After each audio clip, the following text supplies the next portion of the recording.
थप तयारी त अब तपाईँको निर्वाचन कार्यालयहरू स्थापना हुँदैछन्। हाम्रो देशैभरि भोलि 78, 79 वैशाख 8 गते देशैभरि निर्वाचन अधिकृतका कार्यालयहरू, मुख्य निर्वाचन अधिकृत र निर्वाचन अधिकृतको कार्यालयहरू खुल्दैछन्। जस्तै हाम्रो भक्तपुरमा पनि मुख्य निर्वाचन अधिकृतको कार्यालय भक्तपुर नगरपालिकाको साविक जनजागृति पुस्तकालय भएको जनज्योति पुस्तकालय भएको भवनमा कार्यालय खोलिँदैछ भने चाँगुनारायणको विद्युत तालिम केन्द्रमा खरिपाटी, तपाईँको ठिमीको कृषि विकास ब्याङ्क तालिम केन्द्र बोडे र सूर्यविनायकको राष्ट्रिय प्राणी उद्यान केन्द्र सूर्यविनायक भक्तपुर, यो 4 ठाउँमा चाहिँ तपाईँको निर्वाचन अधिकृतको कार्यालयहरू भोलि 8 गते खुल्दैछ। हजुर, नगरपालिका स्तरीय निर्वाचन कार्यालय खुल्दैछ। हो हजुर, त्यहाँको निर्वाचनको सबै काम उहाँहरूले गर्छन् कि सबै? त्यसपछि निर्वाचनको कार्यान्वयन गर्ने काम, निर्वाचनमा उम्मेदवारी दर्तादेखि लिएर तपाईँ मतगणनादेखि लिएर उम्मेदवारी दर्ता, मतगणनादेखि लिएर उम्मेदवारलाई जसले धेरै आउँछ त्यो विजयी घोषणा गर्ने र अरू परिषदका चाहिँ सदस्यहरूको निर्वाचनसम्मको कार्य सबै त्यहाँबाटै हुन्छ। नगरपालिका स्तरबाटै हुने हो, निर्वाचन अधिकृतको कार्यालयबाट हुने हो। सर, कार्यक्रममा स्वागत छ। धन्यवाद। स्थानीय तहको निर्वाचन नजिक आउँदैछ, जिल्लामा कस्तो तयारी हुँदैछ? अब हामीले सामग्री व्यवस्थापन, अब मतदान स्थल र मतदान केन्द्रको निरीक्षण लगायत त्यहाँका चाहिँ पूर्वाधारहरूको अवस्था के छ सहित समग्र निर्वाचन प्रोसेसको चाहिँ हामीले चाहिँ तयारी अवस्थामा अगाडि बढिरहेका छौँ। थप तयारी त अब तपाईँको निर्वाचन कार्यालयहरू स्थापना हुँदैछन्। हाम्रो देशैभरि भोलि 78, 79 वैशाख 8 गते देशैभरि निर्वाचन अधिकृतका कार्यालयहरू, मुख्य निर्वाचन अधिकृत र निर्वाचन अधिकृतको कार्यालयहरू खुल्दैछन्। जस्तै हाम्रो भक्तपुरमा पनि मुख्य निर्वाचन अधिकृतको कार्यालय भक्तपुर नगरपालिकाको साविक जनजागृति पुस्तकालय भएको जनज्योति पुस्तकालय भएको भवनमा कार्यालय खोलिँदैछ भने चाँगुनारायणको विद्युत तालिम केन्द्रमा खरिपाटी, तपाईँको ठिमीको कृषि विकास ब्याङ्क तालिम केन्द्र बोडे र सूर्यविनायकको राष्ट्रिय प्राणी उद्यान केन्द्र सूर्यविनायक भक्तपुर, यो 4 ठाउँमा चाहिँ तपाईँको निर्वाचन अधिकृतको कार्यालयहरू भोलि 8 गते खुल्दैछ। हजुर, नगरपालिका स्तरीय निर्वाचन कार्यालय खुल्दैछ। हो। हजुर, त्यहाँको निर्वाचनको सबै काम उहाँहरूले गर्छन् कि सबै? त्यसपछि निर्वाचनको कार्यान्वयन गर्ने काम, निर्वाचनमा उम्मेदवारी दर्तादेखि लिएर तपाईँ मतगणनादेखि लिएर उम्मेदवारी दर्ता, मतगणनादेखि लिएर उम्मेदवारलाई जसले धेरै आउँछ त्यो विजयी घोषणा गर्ने र अरू परिषदका चाहिँ सदस्यहरूको निर्वाचनसम्मको कार्य सबै त्यहाँबाटै हुन्छ। नगरपालिका स्तरबाटै हुने हो, निर्वाचन अधिकृतको कार्यालयबाट हुने हो। त्यसो भन्दाखेरि जिल्लामा पहिलाकै निर्वाचन केन्द्र स्थलहरू निर्धारण गरिएको छ कि हेरफेर भएको छ कि? हेरफेर खासै भएको छैन। अहिले हाम्रो चाहिँ 77वटा मतदान स्थल छन्। 77वटा मतदान स्थलभित्र 219वटा मतदान केन्द्रको कायम भएको छ। त्यो चाहिँ मतदाता सङ्ख्याको हिसाबले चाहिँ कायम हुन्छ। अब त्यो 77वटामा चाहिँ एउटा 2टा मतदान स्थलहरूमा चाहिँ केही हेरफेर भएको छ, त्यो बाहेक चाहिँ सबै साविक स्थलमै छन्। भनेपछि अब यो स्थानीय तहको निर्वाचनका लागि भनेर चाहिँ कति मतदाता एकिन भएको छ? हामीसँग 1,89,000 भक्तपुर जिल्लामा 1,89,584 जना हुनुहुन्छ। जम्मा त्यसमा महिला पुरुष मतदाता सङ्ख्या हुनुहुन्छ। त्यसमा महिला 97,314, पुरुष चाहिँ 92,265 जना हुनुहुन्छ। नगरपालिकाको हिसाबमा पक्कै पनि पुरानो नगरपालिकामा बढी जनसङ्ख्या होला। हो। हाम्रो के छ भने भक्तपुर नगरपालिकामा 57,000 हाराहारीमा छ। त्यस्तै चाँगुनारायणमा 43,000, सूर्यविनायकमा 47,000, मध्यपुर ठिमीमा 41,000। हजुर, भनेपछि 80 पौष महिनामा 18 वर्ष पुगेको होइन।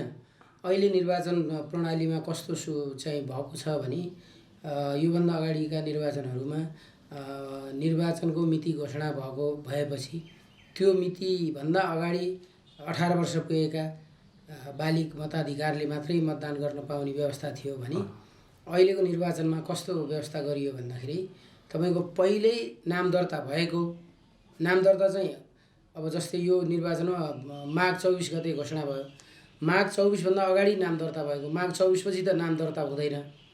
माघ 24 गते अगाडि दर्ता भएको उमेर चाहिँ तपाईँको वैशाख 29 गतेसम्म 18 वर्ष पुगेकाले पनि मतदान गर्न पाउँछन्। 30 गते हाम्रो चुनाव निर्वाचन हुँदैछ हैन, वैशाख 30 गते, 29 गतेसम्म भनेको अघिल्लो दिनसम्म 18 वर्ष पुग्नेले चाहिँ मतदान गर्न पाउँछन्।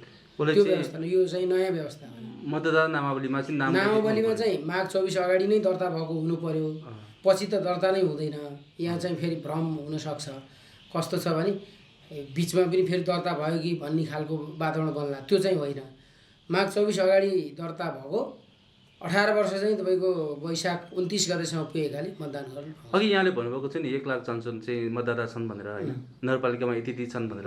यो चाहिँ 29 गतेसम्म के ल्याएको हो कि अहिलेसम्मको ल्याएको हो? 29 गते भएपछि यतिजना हुन्छन् भन्ने हो कि 29 गतेसम्मको?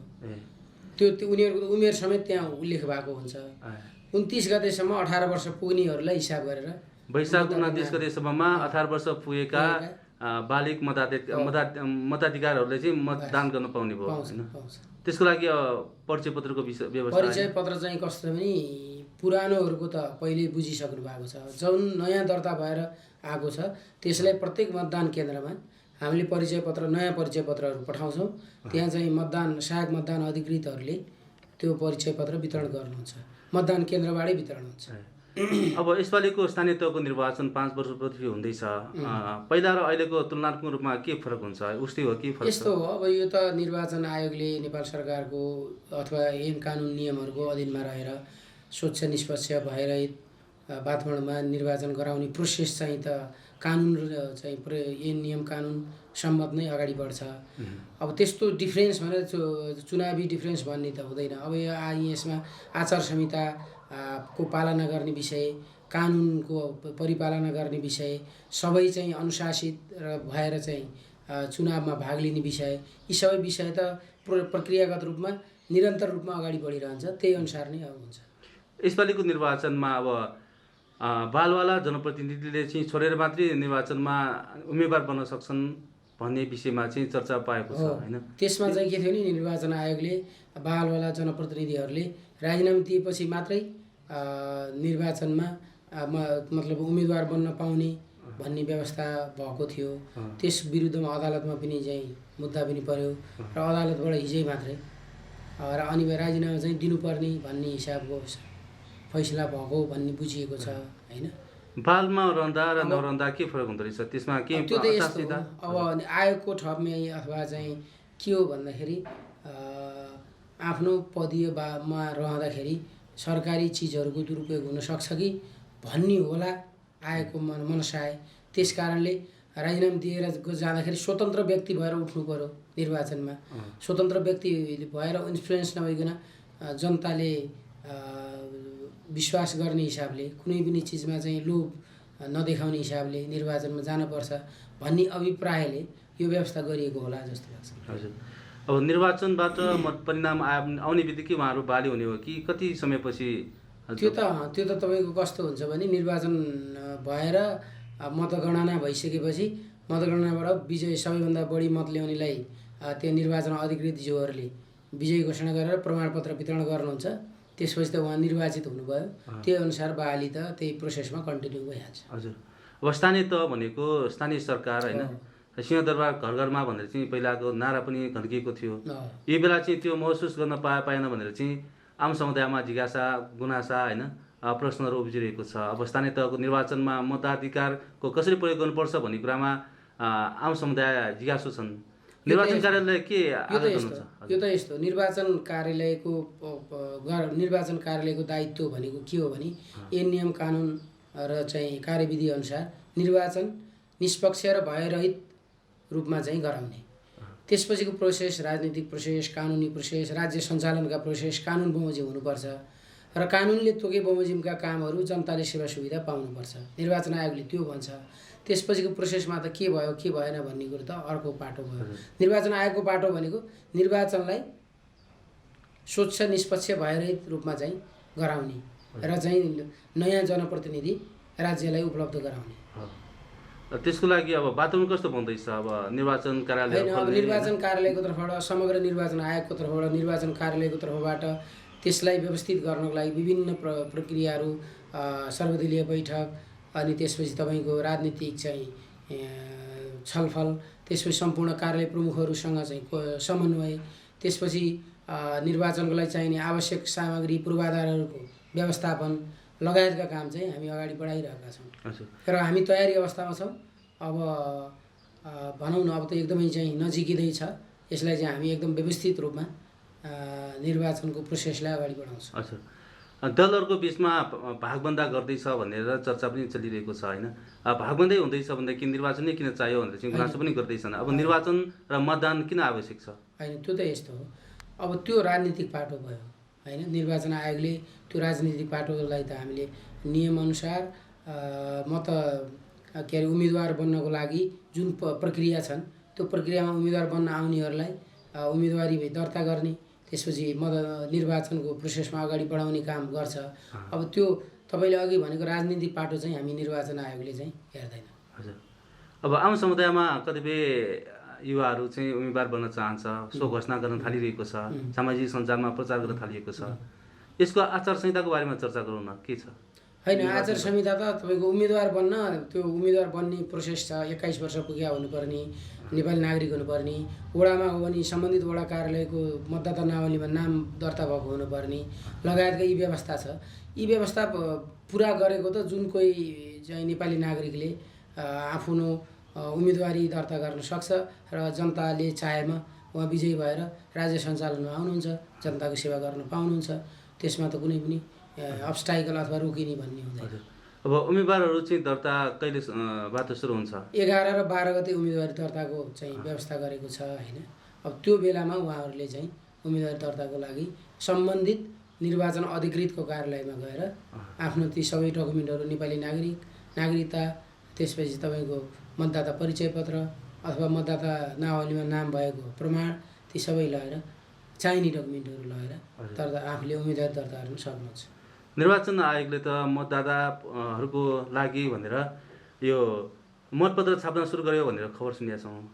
उम्मेदवारहरूको टुङ्गो लागेको छैन, चुनावको टुङ्गो लागेको छैन, कसरी व्यवस्थापन भएको छ? तपाईँको के हुन्छ भने निर्वाचन आयोगले जिल्लामा दर्ता भएका राजनीतिक दलहरूको लागि तोकेर त्यसपछि स्वतन्त्र उम्मेदवारको लागि भनेर पनि छापिएको हुन्छ।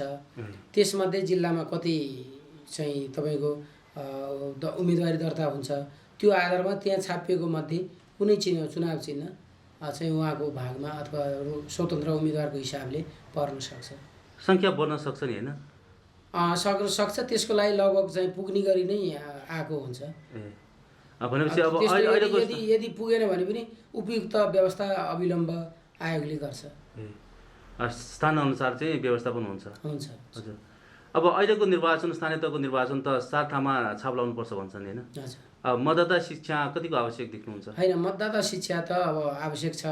अब तपाईँहरू जस्तो सञ्चार माध्यमले विभिन्न चाहिँ पत्र पत्रिकाहरू, विभिन्न चाहिँ कार्यक्रमहरू, विभिन्न सार्वजनिकहरू, विभिन्न तपाईँको सामाजिक संस्थाहरू सबैले जनतामा सुसूचित गराउनु चाहिँ पर्छ। विभिन्न राजनीतिक दलहरूले पनि आफ्ना चाहिँ जनताहरूलाई सुसूचित गराउनु पर्ने आवश्यक देखिन्छ। अब र तपाईँको के हो भने निर्वाचन शिक्षा अलिकति निर्वाचनकै समयमा अलिकति 2-4 दिन अगाडि मात्र पछाडि गरेर गरियो भने ताजा रहेर जनताले मतलब चाहिँ निर्वाचनमा मतदान गर्ने प्रक्रियामा अझ शुद्धता आउँछ कि भन्ने हिसाबले निर्वाचन शिक्षा चाहिँ दिनुपर्छ जस्तो लाग्छ। अब कामको सिलसिलामा, पढाइको सिलसिलामा होइन, स्थानीय समुदायहरू चाहिँ यतातता गएको हुनसक्छ। निर्वाचनका लागि चाहिँ मतदान गर्नकै लागि घर फर्किनुपर्ने अवस्था हुनसक्छ। कतिपय अवस्थामा चाहिँ जहाँ छन् त्यहीँबाट नि मतदान गर्न सकिन्छ भन्छन्, के छ? छैन, अहिलेसम्म त्यस्तो व्यवस्था छैन है। अहिले नेपालमा भएको अथवा निर्वाचन आयोग ऐन नियम कानुनले दिएको व्यवस्था अनुसार तपाईँको मतदाता नावलीमा नाम जहाँ छ, जहाँ दर्ता भएको छ, त्यो ठाउँमा गएर मात्रै तपाईँले मतदानको प्रक्रियामा भाग लिन पाउनुहुन्छ। अहिले चाहिँ अब छापै हाल्नुपर्छ कि स्वस्तिक छाप हानेर मात्रै मतदान गर्ने हो कि इलेक्ट्रिक सिस्टम पनि आइसकेको छ? इलेक्ट्रोनिक सिस्टम चाहिँ सुरु भएको छैन। अहिले पनि हामी स्वस्तिक छाप मार्फत नै आफ्नो चाहिँ रोजेको उम्मेदवारलाई रोजेको चिन्हमा मतदान गर्ने प्रक्रिया रहन्छ। केही समय अगाडि चाहिँ यो मतपत्रको बारेमा पनि केही चर्चा भएको थियो होइन। अब यसपालिको मतपत्र कस्तो हुने भएको छ? आयोगले तोके बमोजिमको मतपत्र हुन्छ। आयोगले तोकेको सबै मिडियामा सञ्चार माध्यममा जानकारी नै छ, सोही बमोजिमको मतपत्र हुन्छ। गाउँठाउँमा अब प्रचार प्रसार चाहिँ तीव्र हुन थालेको छ। के छ आचार संहिताले चाहिँ के गर्न पाउँछ, के गर्न पाउँदैन? यस्तो छ, अब आचार संहितामा धेरै प्रक्रियाहरू छन्। लगभग आचार संहिता भनेको सबैलाई लागू हुन्छ। मतदान गर्ने मतदातादेखि, मतदान गराउने मान्छेदेखि, सुरक्षाकर्मीदेखि, सञ्चार माध्यमदेखि, अब मतदानमा भाग लिनेदेखि तपाईँको उम्मेदवारदेखि, विभिन्न ठुला राजनीतिक पार्टीदेखि साना राजनीतिक दलसम्म र चाहिँ नेपाल सरकारका सम्पूर्ण पदाधिकारी सबैलाई चाहिँ आचार संहिता लाग्छ। कसलाई कस्तो प्रकारको लाग्छ भनेर आचार संहिताले सबैको उल्लेख गरेको छ। र आचार संहिता उल्लेख गरे बमोजिमको आचार संहिता पालन गर्नुपर्छ। त्यो भनेको नैतिक आचरण पनि हो। सबैले नैतिक आचरण गरौँ, नैतिकता पालना गरौँ भनेर चाहिँ, र आचार संहिता चाहिँ बमोजिमका काम सबैले गरौँ भनेर मैले अनुरोध र आग्रह पनि गर्न चाहन्छु। अब निर्वाचनको सेरफेरमा विविध गतिविधिहरू भइरहेका हुन्छन् होइन। कुन चाहिँ निर्वाचनको आचार संहिताभित्र पर्छ, कुन चाहिँ पर्दैन, कसरी छुट्याउने? त्यो त यस्तो छ, अब आचार संहिता सबैले हेर्नु पनि पर्यो।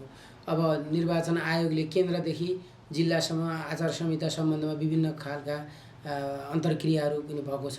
केन्द्रीय स्तरमा राजनीतिक दलहरूले प्रतिबद्धता समेत जाहेर गरिसक्नु भएको छ र जिल्लामा पनि आचार संहिता सम्बन्धमा विभिन्न प्रकारको अन्तर्क्रिया हिजै पनि हामीले एउटा सामान्य आचार संहिता सम्बन्धमा सामान्य जानकारी गराउने काम गऱ्यौँ होइन। अब त्यस्तै चाहिँ आचार संहिता अहिले कस्तो छ भने केन्द्रीय अनुगमन आचार संहिता समिति, केन्द्रीय आचार संहिता अनुगमन समिति, जिल्लाको आचार संहिता अनुगमन समिति र स्थानीय तह आचार संहिता अनुगमन समिति भनेर समिति नै गठन भएको छ। त्यसमा जिल्लामा मुख्य निर्वाचन अधिकृतको अध्यक्षतामा आचार संहिता समिति छ। त्यस्तै तपाईँको अहिले स्थानीय तहमा, प्रत्येक स्थानीय तहमा निर्वाचन अधिकृत, जसलाई निर्वाचन अधिकृत तोकिएको छ, उहाँको अध्यक्षतामा आचार संहिता अनुगमन समिति पनि तोकिएको छ। भनेको हामी केन्द्रदेखि स्थानीयसम्म आचार संहिता अनुगमन समिति तोकिएको छ। अब उहाँहरूले तत्त निकायबाट आचार संहिता विपरीत नहुने गरी प्रचार प्रसार पनि भएर कारबाही गर्ने भन्दा पनि नहुनको लागि सबैलाई सूचित गराउने, जानकारी गराउने, यस्तो गर्न हुँदैन भन्ने, र त्यसमा पनि स्वयं व्यक्तिहरू सबैले, उम्मेदवारदेखि राजनीतिक दलदेखि सबैले आफैले मनन गरेर परिपालना गर्न सकियो भने सबैभन्दा राम्रो त्यो हो। यो ऐन बनाएर, कानुन बनाएर यो गर्नुहुन्न त्यो गर्नुहुन्न भन्नुभन्दा पनि हामी आफैबाट मनन भएर स्वस्फूर्त रूपमा यो चाहिँ गर्न हुन्छ, यो चाहिँ गर्न हुँदैन, यस्तो प्रक्रियामा नजाउँ, अहिलेका कानुन सिस्टम अथवा आचार संहिता सम्बन्धित आचार संहिताले गर्न हुने काम मात्र गरौँ भन्ने सबैले मनन गर्न सकियो भने आचार संहिता एकदम चाहिँ मूर्त रूपमा पालना हुन्छ। त्यो भन्नुको अर्थ चाहिँ मतदाता शिक्षा चाहिँ सबै नागरिकको बिचमा पुग्नु पर्यो होइन। मतदाता शिक्षा त आवश्यक छ। अब कस्तो छ भने निर्वाचन आयोगले प्रत्येक वर्ष मतदाता शिक्षालाई अगाडि बढाउनको लागि विद्यालय स्तरमा मतदाता शिक्षा कार्यक्रम चाहिँ लगिरहेको हुन्छ है। अब त्यो प्रचार प्रसारमा नहुने आफ्नो ठाउँमा छ। प्रत्येक विद्यालय भनौँ न तपाईँको जिल्लामा कम्तीमा वर्षमा 10वटा माध्यमिक स्तरका विद्यालयहरूमा निर्वाचनसँग सम्बन्धित निर्वाचन शिक्षा कार्यक्रम हामीले चाहिँ सँगै प्रत्येक वर्ष चाहिँ गरिरहेका छौँ। यी विद्यालयमा गएर विद्यार्थीहरू 9-10 क्लासका विद्यार्थीहरू तिनले के भने आफूले जानेको कुरो घरमा पनि बताउँछन्, भोलि उनीहरू पनि मतदानको नयाँ मतदाता हुन्छन्।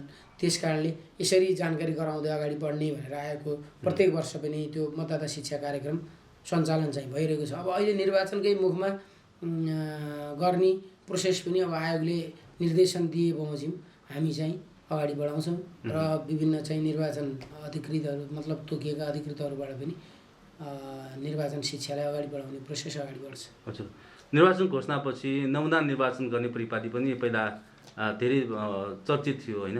यसपालि त्यस्तो केही नमुना निर्वाचनको त्यो भनेको निर्वाचन शिक्षासँगै सम्बन्धित हो होइन। निर्वाचन शिक्षा सम्बन्धी कार्यक्रम आइसकेको चाहिँ छैन।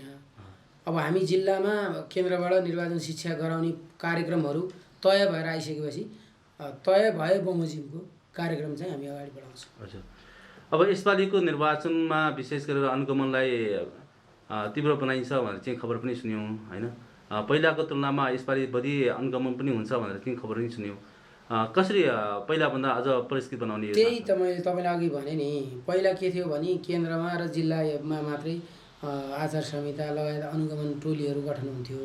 अहिले के गरियो भने स्थानीय स्तरमा समेत आचार संहिता अनुगमन समिति गठन भएको छ। त्यो समितिले स्थानीय तहदेखि जिल्लादेखि केन्द्रमा पनि फेरि टप लेभलको कमिटी त्यसरी गठन भएको कारणले ती सबैका प्रोसेसहरू तलदेखि माथिसम्म एउटा कनेक्टिभ छ। त्यस कारणले तलदेखि माथिसम्म भएका विभिन्न क्रियाकलापहरूको चाहिँ अध्ययन हुन्छ, हेरिन्छ, बुझिन्छ, सम्झाइन्छ, रोकिन्छ, गर्न दिइँदैन। यसले चाहिँ प्रभावकारी कार्यान्वयन हुन्छ, एउटा पक्ष छ। अर्को पर्यवेक्षण गराउने सम्बन्धमा पनि आयोगले चाहिँ सूचना निकालेर तयार गरिसकेका छ। त्यो बमोजिम पनि विभिन्न खालको पर्यवेक्षण कार्यक्रम पनि अगाडि बढ्छ। कतिपयले गुनासो गर्ने गर्छन् यो निर्वाचन आचार संहिताको बारेमा चाहिँ गुनासो गरेको होइन, उजुरी दिएको पनि अहिलेसम्म सुनवाई भएको छैन, जनप्रतिनिधिको चाहिँ कार्यकाल सक्ने बेला भइसक्यो भनेर भन्छन्। त्यस्तो किन ढिला हुन्छ? निर्वाचन आचार संहिता भने त तपाईँको निर्वाचन आचार संहिता लागू भएको मितिदेखि सुरु हुन्छ। निर्वाचन आचार संहिता लागू भएको भने अस्ति 24 अथवा भर्खर एक हप्ता अगाडि हो होइन। त्यसपछि अहिले त्यस्तो उजुरी आइसकेको यो राजनीतिक पार्टीले अथवा यो ठाउँमा भन्ने चाहिँ एकदमै चाहिँ लिखित उजुरी आएको त्यस्तो चाहिँ छैन। सामान्य रूपमा एक दुईवटा यस्तो यस्तो भएको छ भन्ने विषयमा पहिलाको निर्वाचन हामीले तुरुन्तै प्रमुख जिल्ला अधिकारीज्यूसँग समन्वय गरेर यस्तो यस्तो भएकोलाई रोक्नु पर्यो भनेर हामीले कोअर्डिनेसन गरेर गरेका छौँ। अब योभन्दा अगाडिको चुनावमा यस्तो भएको थियो भन्ने हिसाबले त अहिले चाहिँ हामीले चाहिँ जवाफ दिन सकिने अवस्था रहेन। अब हाम्रो अथवा आयोगको र जिल्ला निर्वाचन कार्यालयको अनुरोध भनेको के हो भने सबै संयम रहौँ, अनुशासनमा बसौँ। निर्वाचन नेपाल सरकारले, निर्वाचन आयोगले तोकेका क्रियाकलाप, तोकेको काम बाहेक आचार संहिताले नगर्नु भनेका कार्यहरूलाई नगरौँ, सभ्य समाजको निर्माण गरौँ भनेर अनुरोध गर्न चाहन्छु। यो अनुरोधका साथै अब आम समुदायको बिचमा निर्वाचनको माहौल झन्झन तातिँदैछ होइन। अब यो निर्वाचनमा मतदाताहरूलाई चाहिँ सहज रूपमा मतदान गर्ने वातावरण बनाउनको लागि अहिले प्रक्रियागत रूपमा हरेक दिनमा कार्य सम्पादन हुँदैछ। अहिले अब 30 गतेसम्मको कार्य सम्पादनमा अब 11-12 गते मतदाता निर्वाचन का लागि चाहिँ उम्मेदवारी नाम दर्ता गर्ने कार्यक्रम छ होइन। त्योसँगै अब अहिलेसम्म घोषणा भएको कार्यक्रमहरू के छन् त? अहिलेसम्म यस्तो हो। अब योभन्दा अगाडि सबै हामी प्रक्रियागत रूपमा व्यवस्थापन गर्ने, अब तपाईँ 11 गतेदेखि कार्यान्वयनको चरणमा जान्छ। त्यसपछि तपाईँको 11 गते 12 गते मतदाता मतलब चाहिँ उम्मेदवारको दर्ता, त्यसपछि तिनीहरूको उम्मेदवारी फिर्ता लिने समय लगायतको गरेर फाइनल उम्मेदवारी गराउने, त्यसपछि प्रचार प्रसारको कार्य, त्यसपछि रोकिने कार्य। त्यसमा निर्वाचन आयोगले अथवा निर्वाचन कार्यालयले मुख्य निर्वाचन अधिकृत र निर्वाचन अधिकृतहरूसँग समन्वय गरेर कर्मचारी व्यवस्थापनको, जनशक्तिको व्यवस्थापनका कुरा छन्। त्यसपछि जनशक्तिलाई तालिमका कुरा छन्, उहाँहरूलाई सुसूचित गराउने, जानकारी गराउने। त्यसपछि गएर तपाईँलाई सामग्री हस्तान्तरणका कुरा छन् होइन। र चाहिँ समयमै तपाईँको आफ्ना मतदान केन्द्रहरूमा गएर त्यहाँ सहजीकरण गर्ने कुरा छन्। त्यसपछि मतदाता शिक्षाका कुरा छन्। त्यसपछि गएर तपाईँले मतदाता परिचय पत्र वितरणका कुरा छन्। त्यो चाहिँ मतदान अधिकृत, सहायक मतदान अधिकृतज्यूहरूले मतदान केन्द्रमा मतदान हुनुभन्दा 2 दिन 3 दिन अगाडि गएर वितरण गर्नुहुन्छ लगायतका यी विषयहरू अब तपाईँको कार्यान्वयन चरणमा पुगे। 11 गतेदेखि कार्यान्वयनको चरणमा निर्वाचन सम्पन्न गर्नको लागि अब सबै चिज कार्यान्वयन, योभन्दा अगाडि व्यवस्थापन गर्ने, जुटाउने त्यो चाहिँ प्रोसेस थियो भने अब 10-11 गतेदेखि त्यसलाई चाहिँ कार्यान्वयनमा लाने प्रोसेसमा अगाडि बढ्छ। हजुर, अहिलेसम्मको तयारी अनुसार कति प्रतिशत पुरा भयो भन्न सकिन्छ? अब यो त लगभग भनौँ न 60% 70% भन्ने हुन्छ। अब ठ्याक्कै यति नै पर्सेन्ट भनेर त भन्ने छैन, यो एकदम टेन्टेटिभ हो। यसलाई फेरि यति नै ठ्याक्कै भन्यो यो त एकदम यस्तो भास्ट छ भन्ने हिसाबले त होइन। मैले अहिले नर्मल्ली तपाईँले सोध्ने बित्तिकै यसो टेन्टेटिभ गर्दा 60%। अब कार्यान्वयनको चरण मात्र बाँकी हो, व्यवस्थापनको चरण। त्यसको लागि जनशक्तिको परिचालन कति छ? पहिला अब स्कुलको शिक्षिकाहरू समेत परिचालन गर्थ्यो भन्छन् होइन। पहिलो चरणमा सरकारी कर्मचारी परिचालन नगर्ने खबर पनि सुन्यौँ। होइन, त्यस्तो होइन। कस्तो छ भने हामीले जिल्लामा भएका सम्पूर्ण अब तोकिएका नेपाल सरकार, प्रदेश सरकार, स्थानीय सरकार, विभिन्न चाहिँ सामुदायिक विद्यालयहरू लगायतको सङ्घ संस्थाहरू मतलब चाहिँ सरकारी सम्बन्धित सङ्घ संस्थाहरू यी सबैको जनशक्तिको माग गरेका छौँ। ती माग बमोजिम अब भक्तपुर जिल्लालाई आवश्यक पर्ने जनशक्ति कति छ, त्यो जनशक्ति व्यवस्थापन गर्न कुन कुन तहका कुन कुन निकायका कुन कुन पदाधिकारीबाट चाहिँ पदपूर्ति गर्न सकिन्छ, पूर्ति गर्न सकिन्छ भनेर हामी एनालाइसिस गर्छौँ, हेर्छौँ। त्यही बमोजिम गर्दै गर्दै अब खटिन त अब नेपाल सरकारले निर्वाचन आयोगले तोके बमोजिमका कर्मचारीहरू खटाउनलाई त बाधा परेन। त्यो म्यादी प्रहरीको व्यवस्थादेखि शान्ति सुरक्षाका लागि कति जनशक्ति परिचालन हुन्छ भनेर यस्तो छ। म्यादी प्रहरी शान्ति सुरक्षा लगायतको पाटो अर्को पाटो, त्यो चाहिँ जिल्ला सुरक्षा समन्वय समिति, निर्वाचन जिल्ला सुरक्षा समन्वय समिति भन्ने छ। त्यसमा हामी पटक पटक बैठक पनि बसिसकेका छौँ। म्यादी प्रहरी जिल्ला महानगरीय प्रहरी पुरस्कार भक्तपुरबाट नियुक्ति भएर अहिले तालिमको प्रक्रियामै सायद छ होला। अब त्यो प्रहरी व्यवस्थापन गर्ने, शान्ति सुरक्षा खटाउने चाहिँ त्यो जिल्ला निर्वाचन कार्यालयसँग भन्दा पनि जिल्ला महानगरीय प्रहरी परिसरकोले व्यवस्थापन गर्नुहुन्छ उहाँहरूले। अब हामीले यता चाहिँ सिभिल चाहिँ जनशक्ति व्यवस्थापन चाहिँ हामी गर्छौँ। अब निर्वाचनको तयारी भइरहेको प्रसङ्गमा होइन आचार संहिताको चर्चा पनि गऱ्यौँ। अघि यहाँले भन्नुभयो मतदातालाई पनि आचार संहिता लाग्छ भनेर होइन। मतदाताले चाहिँ अब मतदानको लागि तयारी गर्दा, शान्तिपूर्वक मतदान गर्नको लागि तयारी गर्दाखेरि उहाँले लाग्ने आचार संहिता के हो? त्यही हो, मतदान गर्न जाँदाखेरि शान्तिपूर्ण रूपमा जानु पर्यो, तपाईँ अनुशासित भएर जानु पर्यो, लाइनमा बस्नु पर्यो। त्यसपछि अवाच्य कुरो मादक पदार्थ सेवन लगायतका यस्ता विषयहरू गरेर जानु भएन। यस्तै कुरा चाहिँ मतदाताहरूलाई पनि लाग्छ। हजुर, आजभोलि निर्वाचन आएपछि सामान वस्तु अथवा कुनै लोभमा फस्ने अथवा लोभ लिएर चाहिँ मतदान गर्ने खबर पनि बेला बेलामा आउँछन् होइन। ती कुराहरूबाट नागरिकलाई सचेत कसरी बनाउने? त्यही हो। अब सबैलाई चाहिँ कस्तो भन्दाखेरि तपाईँहरू त्यस्तो व्यवस्थापन भन्दा पनि उपयुक्त उम्मेदवार आफूले छनौट गर्ने उपयुक्त उम्मेदवार छनौट गर्ने हो। त्यो चाहिँ उहाँहरूको आफ्नो स्वविवेकीय अधिकार हो, त्यसमा लाग्नु पर्यो। त्यस्ता व्यवस्थापन, त्यस्ता चाहिँ लोभ मोहमा फस्नु भएन भन्ने नै हो आएको। आचार संहितामा यी कुराहरू लेख्छन्। आचार संहिताले गर्न हुँदैन भनेको कुरा चाहिँ कसैले पनि गर्नु भएन। पछिल्लो चरणमा अर्को यो नो भोटको बारेमा चर्चा नि सुनिन्छ। कतिपयले चाहिँ यो राजनीतिक दलप्रति वितृष्णा जगाएर होइन अबको चुनावमा त म भरै खसाल्दिनँ भन्नेहरू पनि हुनुहुन्छ। त्यो पनि अधिकार हो भन्छ। अब यो चाहिँ धेरै व्यापक रूपमा कुरा आइरहेको छ, तर यसको कानुनी व्यवस्था भइसकेको छैन होइन। अब कानुनी व्यवस्था भएपछि यस सम्बन्धमा पनि त्यही बमोजिम चाहिँ सबैले आफ्नो इच्छा बमोजिम प्रयोग गर्न पाउनुहुन्छ। हजुर, त्योसँगै निर्वाचनमा फलाना ठाउँमा यति भोट छ, फलाना ठाउँमा यति भोट छ भनेर चाहिँ गणना गर्ने पनि रहेछ दलगत रूपमा पनि होइन। अब उहाँहरूलाई चाहिँ सपोर्ट गराउनु हुँदैन, सपोर्ट गराएमा कति वर्षसम्म जेल छ भनेर कुरा नि त्यस्तो मापदण्ड बनाएको छ भन्छ नि होइन। त्यो विषयमा के छ समुदायमा जानकारी दिनु पर्दाखेरि कसैले त्यस्तो जरुरतले यसमा मतदान गर्नुपर्छ भनेर चाहिँ जोड दियो भनेदेखि त्यसको प्रतिकार गर्ने उजुरी दिने उपाय के छ? होइन, त्यो त अब व्यक्तिको चाहिँ आफ्नो स्वविवेकीय अधिकार हो। उसले चाहिँ अब सकेसम्म निर्वाचन भनेको के हो भने आफ्नो अमूल्य चाहिँ मतलाई व्यवस्थापन गर्ने हो। यो पनि आफ्नो एकदम ठुलो अधिकार हो। यो अधिकारबाट कोही पनि वञ्चित हुनु हुँदैन। आफ्नो अधिकार उपयुक्त रूपमा प्रयोग गर्नुपर्छ। त्यसो त आम समुदायले मतदान गर्दा गर्दा थाकिसके भन्छन् होइन।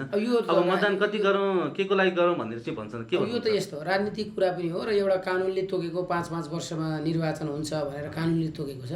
कानुनले तोकेको विषयमा त क्वेसन गर्ने त ठाउँ रहेन जस्तो लाग्छ। निर्वाचन यो एज मेरो हिसाबले मैले दिने जवाफमा चाहिँ कानुनले तोके बमोजिमका कामहरू निर्वाचन 5-5 वर्षमा हुन्छ भनेपछि त्यो किन हुने भनेर चाहिँ क्वेसन गरेर मैले चाहिँ दिन सक्ने अवस्था रहेन। अब आम समुदायले चाहिँ मतदाताहरूलाई चाहिँ विशेष गरेर मतदानमा शान्तिपूर्ण रूपमा सहभागिता आवृत्ति गर्नका लागि के आग्रह र सन्देश दिन चाहन्छ? अब निर्वाचन आयोग र जिल्ला निर्वाचन कार्यालय लगायत जिल्ला निर्वाचन सुरक्षा समितिको सदस्यको हिसाबले म के भन्न चाहन्छु भने निर्वाचन स्वच्छ निष्पक्ष र भयरहित वातावरण बनाउने सन्दर्भमा यहाँहरूको पूर्ण सहयोग रहनेछ। यहाँहरू पनि स्वतन्त्र रूपमा अनुशासित भएर नैतिकताका आधारमा आफूले एकदम इच्छा गरेको, आफूले चाहेको व्यक्तिलाई चाहिँ मतदान गर्नुहोला। मतदान गर्ने क्रममा कुनै पनि दुविधा नहोस्, कुनै पनि चाहिँ असुरक्षित महसुस गर्नु पर्दैन। जिल्लामा सुरक्षित हिसाबले आफूले मतदान गर्नुहुन हार्दिक अनुरोध गर्न चाहन्छु। हस्, यो जानकारी सन्देशको लागि धेरै धेरै धन्यवाद। धन्यवाद। जनसञ्चार यस टेलिभिजनलाई पनि मलाई यो मौका दिनुकोमा धेरै धेरै धन्यवाद दिन चाहन्छु। थप तयारी त अब तपाईँको निर्वाचन कार्यालयहरू स्थापना हुँदैछन्। हाम्रो देशैभरि भोलि 78-79 वैशाख 8 गते देशैभरि निर्वाचन अधिकृतका कार्यालयहरू, मुख्य निर्वाचन अधिकृत र निर्वाचन अधिकृतको कार्यालयहरू खुल्दैछन्।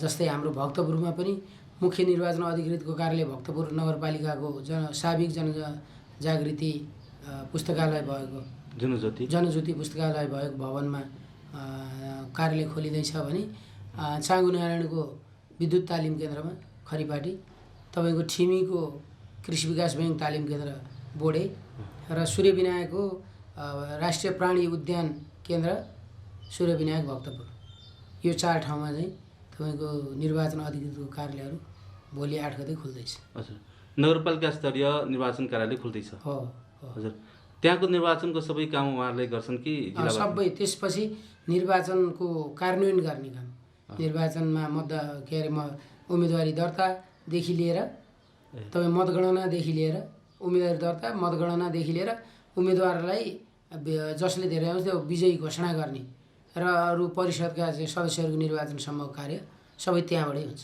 नगरपालिका स्तरबाटै हुने हो, निर्वाचन अधिकृतको कार्यालयबाट हुने।